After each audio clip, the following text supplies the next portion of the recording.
Wow. I mean, how do we even break this down? How do we even break this down? I mean, look, we're going to be doing a live show tonight, and obviously we're going to discuss because I definitely want to see what guys say about this, But wow, wow. It's over. It's over, and you have to look at timing. You have to look at timing because you could have said that, is this bad timing? Could you have waited until the summer? Could you have? It's not bad timing. It's not bad timing. Um, because for Tottenham, and this is what I always said, like there comes a time when a manager's time is finished, and this is the key things are, just to say, just to break things down, is the dressing room and your communication. Two things we have to look at here: communication and dressing room. Let's look at communication first. It is very important that the manager's instructions are being heard by the players, they're being received by the players, and they're being fully understood by the players. Because if they're not, then there's no point. We've been watching Tottenham this season. They lack that. There is a lack of energy, lack of direction, lack of enthusiasm, lack of passion for the kind of football that they're trying to play. And I always look at body language. Body language is very key. And maybe we'll talk about players and how much blame should players take. I would pay very particular attention to the body language of Alderweireld. Actually, I'm very careful with these things. There are just times whenever, let's say, there'd be a corner or a goal would go in, and I'm just looking at Alderweireld's body language. I'm like, it just seems as if he's like, yeah, look, I'm just punching it. It's a ticket. I'm punching it a ticket. It is what it is. I'll try, but yeah, I'm finished. And we can talk up and down about the whole Ericsson thing, about how is it, do you want to argue whether it's been unprofessional or not, where you can tell that his mind is fully already focused on what's it called? His mind is already fully focused on what he'll be doing at Real Madrid and trying to get out of Tottenham. He's not really concerned about that, about the stuff happening here. So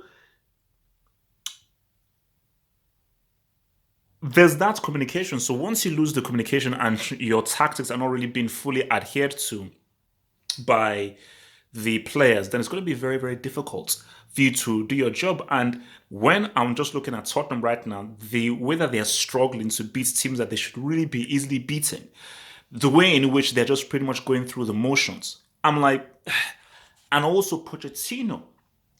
His Pochettino's body language was almost very similar to Conte's body language, where once you just see your team losing, conceding goals, and all you can do is just fold your arms and just look. And I'm just looking at his facial expression.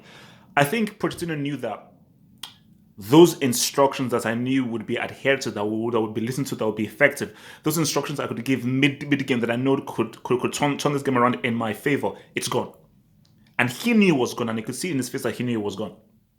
The dressing room. Keep saying this. This is 101 of football management. Shout out to Football Manager 2020 coming out today. Yes, chill. I'll do a tweet. Relax.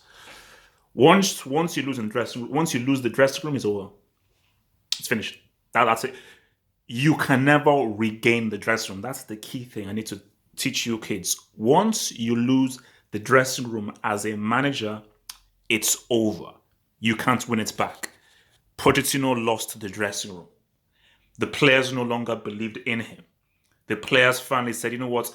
We've grown tired of him. We are no longer receiving that juice that we have from him. And once that happens, you've got to cut your ties. You've got to cut your ties, and I think that is what Tottenham pretty much did. And you say to yourselves that, and that's why I bring in the whole issue with the players. Have the players let him down? Harry Kane hasn't. Son hasn't. Sissoko most definitely has not. Alderweireld, Ericsson, Vertonghen, Aurier, but maybe Aurier is just a brick. So speaking of which, he needs to be an inducted Class C. But not all the players have let him down. All the players are still giving that maximum effort, but you can give the maximum effort all he wants. But it's if the strategy and the harmony isn't there, then what the hell can you do? But I don't have much sympathy for Pochettino. Before the Champions League final, yes, we're going there. Before the Champions League final, Pochettino was, I believe, one of the most underrated managers in the world. He was on the cusp of being the Real Madrid manager. And people were like, my God, look at what this guy has done with a team that not many people would even dream or think about, even sniffing a Champions League final, let alone the Champions League semi-final. That was before the CL final. It's a decision that will haunt him for the rest of his life. The fact that he benched Lucas Moura and played an injured Harry Kane, who produced an absolutely disgraceful, awful performance that was a hindrance to the Tottenham side. That, for me, is one of the worst managerial decisions I can remember in recent history. But even beyond that and so forth, I just feel that, it's over. So, as I think, just to round off and now looking about where Tottenham now go moving forward, and you look at what Pochettino did with Tottenham.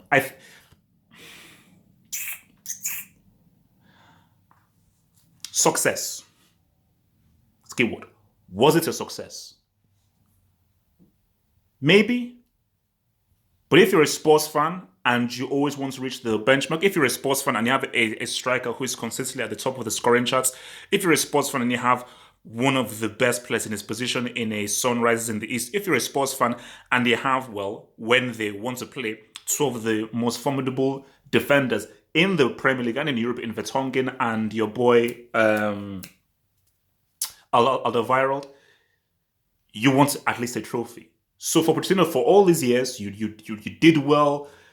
Should have really finished second last season with Leicester City. You finished third on the last day of the season. You reached a Champions League final and so forth. A few FA Cup semi-finals. You didn't win a trophy, and you had the talent to win a trophy. You can't just say, "Oh my gosh."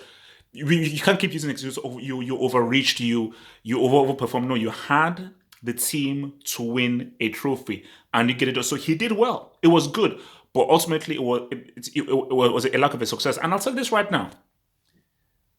I still believe Liverpool would have won, but I think it would have been a far interesting game if Pochettino made a bold, brave decision. Not really even, it's not even a brave decision. If he just made the right decision of like, you know what, I'm going to play that same team that's carried me to this final. Let's see what they do. A faster, leaner, meaner, quicker, counter-attacking front lineup. Let's see what we can do against Liverpool, and let's see how well they can defend against a Lucas Moura, Dele Alli, and Son, Eriksen, and so forth. But that's what separates the great managers from the riffraff. Moving forward now for Tottenham, people want to throw in the name of Ten Hag, Nagelsmann, and so forth. I don't know where Tedesco is at right now, although he was struggling with Schalke.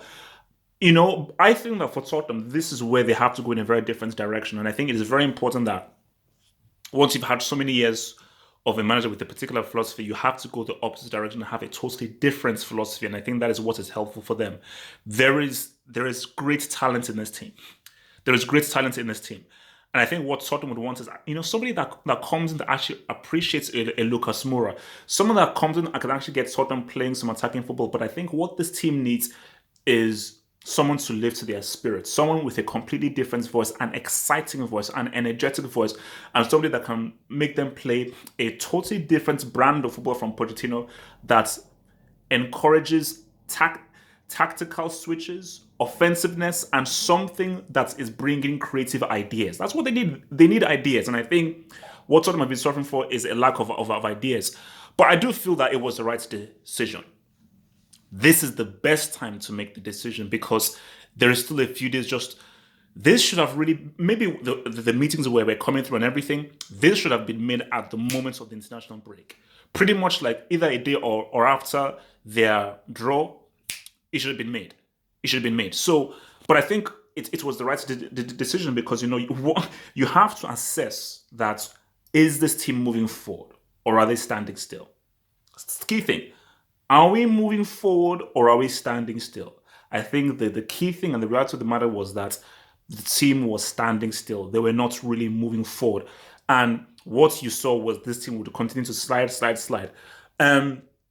There is still a chance. It's not going to be easy. For a new manager coming in, or whether an assistant. I mean, because I think, well, no, yeah, I mean, Pochettino is going to take his entire coaching staff, so I don't know who's going to come in, but I just think that who there top four is tough because Chelsea and Leicester City have really raised the level, but there is still a long way to go. And remember, December with the games coming in, think about December or when things can change.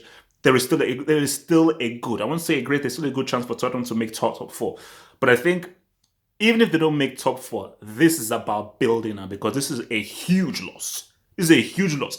So I want to begrudge Tottenham not making top four because of what has just happened with Pochettino leaving. But I just must implore Tottenham that, Ericsson is going to be lost. He's going to go. Most definitely right now, Ericsson's like, look, okay, this sets the stage for me to go. So I think for the new guy coming in, the key thing is who wants to stay, who wants to go. But we have to play a more exciting brand of football. Something that, I mean, you don't have to copy Man City or Liverpool, but maybe just take some inspiration from what Man City and Liverpool are doing. Because, it's a clever man wants to do things his own way. A wise man learns from others. Like what's it called? What's that Confucius or Tupac line? Even a genius asks questions. So you're like a manager coming in is like, no, look at what Liverpool and Man City have done. Look at the brand of football that they've played. Use that as a blueprint and then coax your own. Because the fact is that Tottenham, okay, even if you take Ericsson away, in Lucas Moura, in Son, I mean, in Harry Kane, who knows what Chelsea can do, and who knows who they can bring in. I think just in that, you can do something interesting there. There's something that can be interesting there. But yeah, man, it's dawn of a new age for Tottenham, man. Dawn of a new flipping age. Remember to like the vid. If you're new, remember to subscribe to the channel. Daily football vids every single day. Follow me on Twitter, and to support this channel, become a patron. The links are below in the description box. Peace out.